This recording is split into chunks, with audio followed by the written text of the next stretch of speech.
shift gears. We'll stay here at home. So today we are hearing from a family after a 23-year-old visiting Charlotte with friends was killed by a drunk driver. The man responsible pleading guilty to second-degree murder in that case. That man also no stranger to similar incidents, deadly DUIs. The WCNC Charlotte's Jesse Pierre was in court for that sentencing. And Jesse, so you spoke with the family. What did they tell you?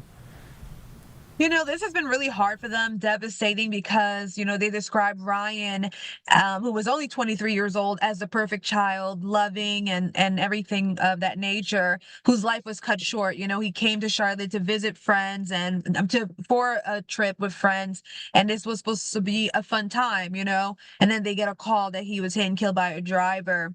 So yesterday during the hearing, Mache Darby, he was sentenced to up to 20 years in prison. The crash happened in December 2024. He accepted a plea deal in the case, which consolidated all his charges into this second degree murder charge, which is what he pled guilty to.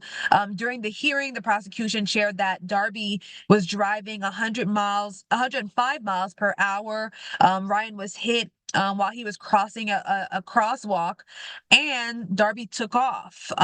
He had some parts of his vehicle that fell over, and I think he was captured not far from where the incident happened, but he did flee the area. And then, more things coming out through court documents and things and records that this is Darby's second deadly DUI. He actually hit and killed somebody back in 2011. Now, in that case, he pled guilty to a lesser charge as well. He was given a suspended sentence, but he didn't do any prison time. And so in court, Ryan's mother spoke out. He had some other friends speak out, but they say that Darby's choice to drink and drive destroyed their family, and this wasn't an accident. He made the choice. He was drinking, and then he got into a car. His grandma actually described it as like having a loaded gun. So just very strong statements from the family, and they feel like there is no amount of punishment sentencing that could bring Ryan back, or that could actually make a difference, because at the end of the day, this was the second case and they don't feel like he should get out of jail. So like I mentioned, the judge sentenced him between 192 and 243 months, which is about 16 to 20 years. He also needs to do substance abuse treatment and mental health treatment. The judge also, feeling on both sides, and he, told Darby, like, this is an opportunity for you to change your life, do what you need to do to come back and be a different person. Don't allow your life to continue down this path.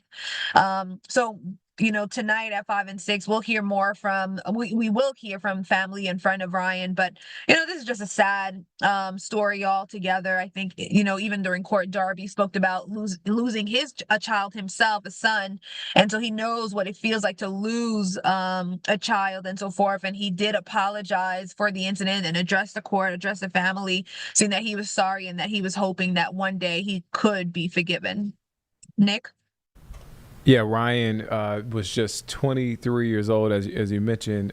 Jesse, before I let you go, I know you spoke with the family. Are they in the space now to, keep his memory alive or remember him or do anything to bring awareness around this situation?